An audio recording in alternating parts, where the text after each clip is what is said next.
Hello friends and my dear students, आज के इस वीडियो में हम लोग करंट इलेक्ट्रिसिटी में करंट वेलोसिटी और करंट डेंसिटी का बात करने वाले हैं। ये हम लोगों का वीडियो नंबर 3 चल रहा है करंट डेंसिटी के अंदर। तो सबसे पहले यहाँ पर ये फॉर्मूला लिख दिए हैं, current is equal to N Q V A. यहाँ पर सारा टर्म क्या क्या है, आई करंट को बता रहा है, एन बता रहा है number of free electrons per unit volume, यानी जो मटेरियल है जिसमें करंट फ्लो होगा उसमें number of free electrons per unit volume बताएगा। भी यहाँ पे वेलोसिटी है और ए मेरा एरिया है, और इसी फॉर्मूला से ये ड्राइव हुआ है। तो यहाँ पे पहले क्या लिखे हैं, करंट वेलोसिटी, तो यही है करंट और वेलोसिटी में रिलेशनशिप यही है। ये करंट है और ये वेलोसिटी है। किसका वेलोसिटी है, चार्ज जो इलेक्ट्रॉन यहाँ मूव कर रहा है उसका वेलोसिटी है। तो इसे हम लोग कैसे समझेंगे, तो सबसे पहले यहाँ पर एक कंडक्टर को मैंने दिखाया है। ये कंडक्टर आपका एल्युमिनियम का भी हो सकता है, कॉपर का भी हो सकता है। तो जब ये मतलब एक प्रकार का ये वायर है, वायर का क्रॉस सेक्शन एरिया छोटा सा दिखा रहे हैं आपको। मान लेते हैं इस वायर को हम अगर बैटरी से कनेक्ट कर देते हैं, ये सब जानते हैं घर में कि अगर बैटरी से कनेक्ट कर देते हैं किसी वोल्टेज से तो इसमें चार्ज फ्लो होने लगता है। तो हम ये बैटरी से कनेक्ट करते हैं, इसमें कितना चार्ज फ्लो होगा इस पर आज बात नहीं करने वाले हैं। हम बात करने वाले हैं कि अगर इसमें चार्ज फ्लो कर रहा है तो उसमें करंट और ये जो चार्ज जिस वेलोसिटी से फ्लो कर रहा है उसमें क्या रिलेशनशिप आने वाला है। तो चलिए, तो सबसे पहले इसके लिए मैंने क्या किया है, यहाँ से चार्ज यहाँ तक फ्लो कर रहा है तो उसके लिए हम मान लेते हैं कि ये लेंथ L है, ठीक है, L लेंथ मान लिए। और यहाँ से यहाँ जो चार्ज फ्लो कर रहा है वो कितना स्पीड से कर रहा है फ्लो, v स्पीड से कर रहा है। मतलब इसका चार्ज का कुछ स्पीड होगा यहाँ से यहाँ तक जाने का, उसको मैंने क्या माना है, v, उसको v मान लिया है, ठीक है। और यहाँ से यहाँ तक जाने में कितना टाइम लग रहा है, t टाइम लग रहा है। तो हम लोग बेसिक फॉर्मूला 10th से जानते हैं कि करंट का जो वैल्यू होता है चार्ज अपॉन टाइम होता है।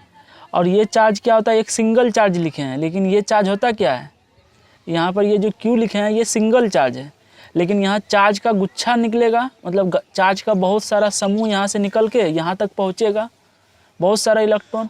तो यहाँ पे इसको टोटल चार्ज कहना चाहिए, लेकिन ये अभी जो Q है ये एक सिंगल चार्ज है, यानी इलेक्ट्रॉन जस्ट लाइक हम लोग मान सकते हैं इसको।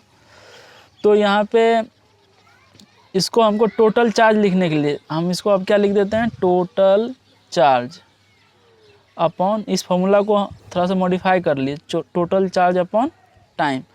अब देखिए टोटल चार्ज कैसे निकालेंगे, सबसे बड़ा काम है टोटल चार्ज निकालना। अगर टोटल चार्ज निकाल लिए तो मेरा काम ये फॉर्मूला तुरंत प्रूफ हो जाएगा। तो टोटल चार्ज निकालने के लिए क्या करना होगा, ये जो वॉल्यूम है हम इतना सा वॉल्यूम पे अभी काम कर रहे हैं, इसी वॉल्यूम पे तो ये जो वॉल्यूम है इसमें टोटल चार्ज निकल जाएगा। टोटल चार्ज कैसे निकलेगा, मुझे ये क्या चीज़ दिया हुआ है, N number of free electrons per unit volume, per unit volume number of free electrons दिया हुआ है, यानी यूनिट वॉल्यूम में कितना फ्री इलेक्ट्रॉन्स होगा वे चीज़ दिया हुआ है। तो हम बोल सकते हैं यहाँ से यूनिट वॉल्यूम, यूनिट वॉल्यूम का मतलब क्या, इकाई वॉल्यूम, इकाई आयतन, इकाई आयतन में कितना दिया हुआ है, यूनिट वॉल्यूम में कितना नंबर ऑफ फ्री इलेक्ट्रॉन्स दिया हुआ है, एन फ्री इलेक्ट्रॉन्स दिया हुआ है नंबर ऑफ।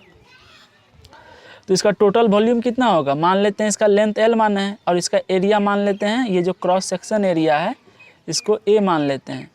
तो इसका भी क्रॉस सेक्शन एरिया इस तरह का होगा तो वे भी एरिया A हो जाएगा, इस तरह का जो क्रॉस सेक्शन एरिया होगा। तो यहाँ से हम लोग मान सकते हैं, यहाँ से इसका वॉल्यूम अगर निकालेंगे तो इसका वॉल्यूम कितना आ जाएगा, volume is equal to A into length.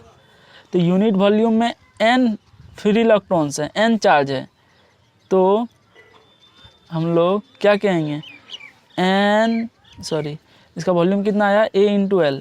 A into L volume में कितना फ्री इलेक्ट्रॉन्स होगा, तो NaL। तो NaL इतना नंबर ऑफ फ्री इलेक्ट्रॉन्स होगा Al वॉल्यूम में, ठीक है। अब देखिए ये total number of free electrons निकल गया इतना सा वॉल्यूम में। तो आपको क्या करना है, इसको सिंपली Q से मल्टीप्लाई कर देना है। तो बोले थे वे जो चार्ज है, एक सिंगल इलेक्ट्रॉन पे जो चार्ज होता है उसको हम क्या माने हैं, Q चार्ज माने हैं। तो यहाँ Q से मल्टीप्लाई कर देंगे। तो आपको यहाँ से निकल गया, क्या निकल गया, टोटल चार्ज कितना हो गया, NaLQ बटा, यहाँ से यहाँ तक जाने में कितना टाइम लग रहा है, T टाइम लग रहा है।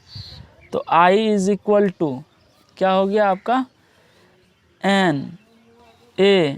अब क्या करेंगे यहाँ से L अपॉन टाइम, यानी ये क्या हो रहा है, डिस्टेंस अपॉन टाइम। ये इसको हमने क्या माना था, डिस्टेंस। ये यहाँ पे वोल्टेज सोर्स दिए हैं, इसको वेलोसिटी नहीं मान लीजिएगा। ये जो बैटरी है उसको अलग से हम लगाए थे, इस पर अभी कोई चर्चा नहीं करना है। तो L upon time, distance upon time को क्या कहते हैं, वेलोसिटी कहते हैं। तो इसको क्या कह देंगे, V कह देंगे, Q। अब इसी को रीअरेंज कर लीजिएगा तो I इज इक्वल टू क्या हो जाएगा, NQVA। यानी ये करंट जो फ्लो हो रहा है, charge flow per unit time, यानी करंट किसको कहते हैं, चार्ज को फ्लो होने को कहते हैं। इसका फॉर्मूला क्या हो जाएगा, NQVA। देखिए यहाँ से प्रूफ हो गया कि नहीं। तो यानी हम लोगों ने करंट और वेलोसिटी में क्या रिलेशनशिप होगा वे निकाल लिए। तो चलिए अब हम लोग चलते हैं करंट डेंसिटी पर। ये जो करंट डेंसिटी है इस पर, इसका क्या, इसको कैसे समझेंगे। तो इसको समझने के लिए देखिए यहाँ पे सबसे पहले करंट डेंसिटी कहते कि इसको उसका डिफिनेशन लिख दिए हैं। तो इस डिफिनेशन को एक बार पढ़ते हैं। ए वेक्टर हैविंग मैग्नीट्यूड, ये एक कैसा क्वांटिटी है, वेक्टर क्वांटिटी है जिसका मैग्नीट्यूड किसके बराबर होता है, equal to current per unit area at that point. यानी अगर मान लेते हैं इसमें I करंट फ्लो हो रहा है इस एरिया से, तो I करंट डिवाइडेड बाय ये एरिया, जितना करंट I फ्लो हो रहा है, जितना करंट, और उसको हम एरिया से डिवाइड कर देंगे, तो जो मैग्नीट्यूड आएगा करंट डिवाइडेड बाय एरिया से, उसी को क्या कहेंगे, उसका मैग्नीट्यूड कहेंगे एट दैट पॉइंट। एंड क्या लिखा है, direction is along direction of current and that point. और यहाँ पर जो करंट डेंसिटी का डायरेक्शन होगा, जो करंट का डायरेक्शन है, वही करंट डेंसिटी का भी डायरेक्शन होगा। अब इसको, इसी को हम सिंपल भाषा में यहाँ लिखे हैं, value of current per unit area. यानी करंट का ऐसा वैल्यू, मान लेते हैं 10 मीटर स्क्वायर में 20 एम्पियर करंट जा रहा है, तो हम कहेंगे 1 मीटर स्क्वायर में कितना करंट जा रहा है, तो 20 डिवाइडेड बाय 10, तो 2 एम्पियर करंट जा रहा है। तो ये जो 2 एम्पियर करंट जा रहा है, इसी को हम क्या कहेंगे, करंट डेंसिटी कहेंगे। यानी हम लोगों का करंट डेंसिटी हो जाएगा 2 एम्पियर पर मीटर स्क्वायर। यानी 1 मीटर स्क्वायर से 2 एम्पियर करंट जा रहा है। तो वही हुआ value of current per unit area. यानी अगर बहुत बड़ा एरिया दिया है, उससे बहुत सारा करंट जा रहा है, तो यूनिट एरिया से कितना करंट जा रहा है, तो उससे हम करंट डेंसिटी का मैग्नीट्यूड कहेंगे। ये मैग्नीट्यूड हुआ 2 एम्पियर पर मीटर स्क्वायर। लेकिन इसका डायरेक्शन क्या होगा, डायरेक्शन इज अलोंग करंट। जो करंट का डायरेक्शन है वही इसका करंट का, अगर करंट का डायरेक्शन इधर है तो हम इसको इधर मानेंगे। अगर हम वेक्टर वाइज बात करें तो I अपॉन एरिया इसका मैग्नीट्यूड हो गया, और n वेक्टर है, n इसका डायरेक्शन बता रहा है।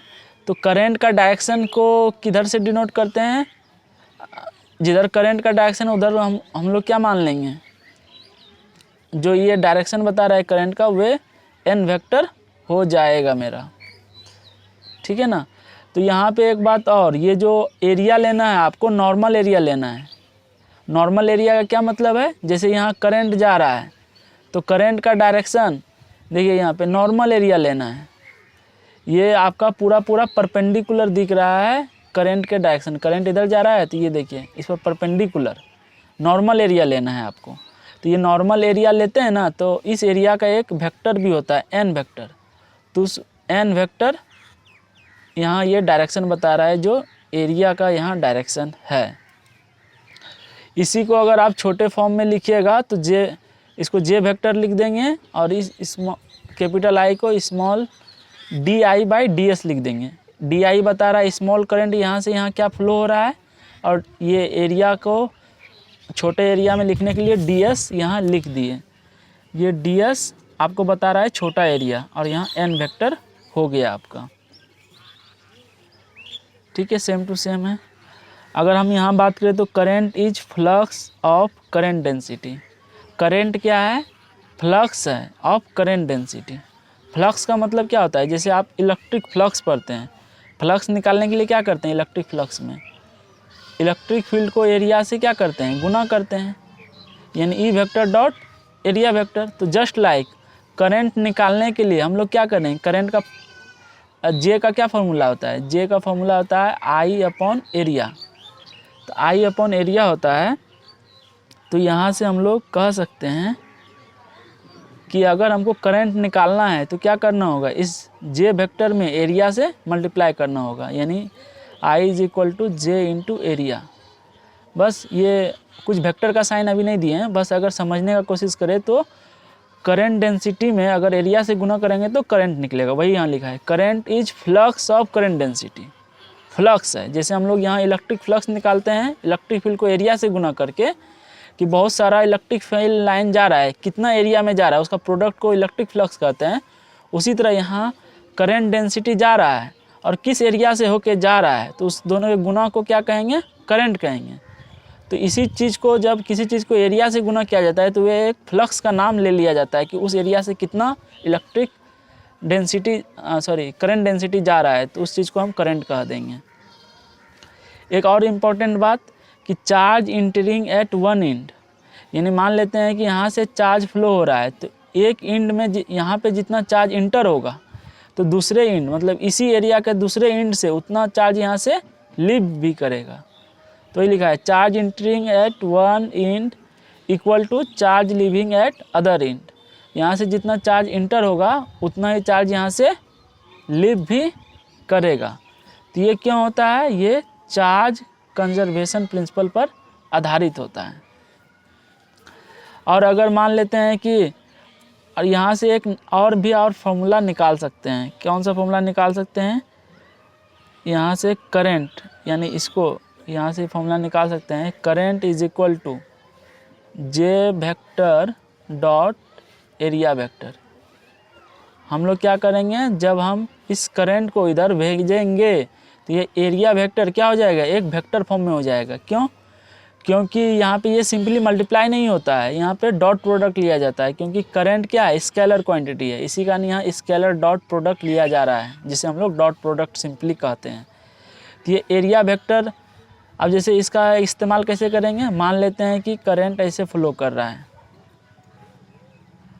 मान लेते हैं करंट ऐसे फ्लो कर रहा है और एरिया वेक्टर ऐसे है, तो एरिया का परपेंडिकुलर नॉर्मल वेक्टर इधर हो जाएगा, लेकिन फ्लो ऐसे कर रहा है तो हमको एरिया का दो कंपोनेंट लेना होगा, एक इधर इसका परपेंडिकुलर कंपोनेंट लेना होगा। तो उसको लेने के लिए हमको यहाँ का नॉर्मल वेक्टर चाहिए और करंट किधर फ्लो कर रहा है? इधर, तो कुछ एंगल थीटा बनेगा, तो उस एरिया का ए कॉस थीटा लेना पड़ेगा। तो यानी इसको जब बदलेंगे तो I is equal to J A cos theta. तो जे ए कॉस थीटा क्या है? जे है जो करंट का जो डायरेक्शन है, उधर ही जे वेक्टर का डायरेक्शन होता है, और एरिया का जो डायरेक्शन होगा और उसके बीच जो कॉस थीटा एंगल बनेगा वे चीज़ लेंगे। आई होप आपको ये समझ में आया होगा कि करंट डेंसिटी किसे कहेंगे। मिलते हैं नेक्स्ट वीडियो में। Thank you for watching.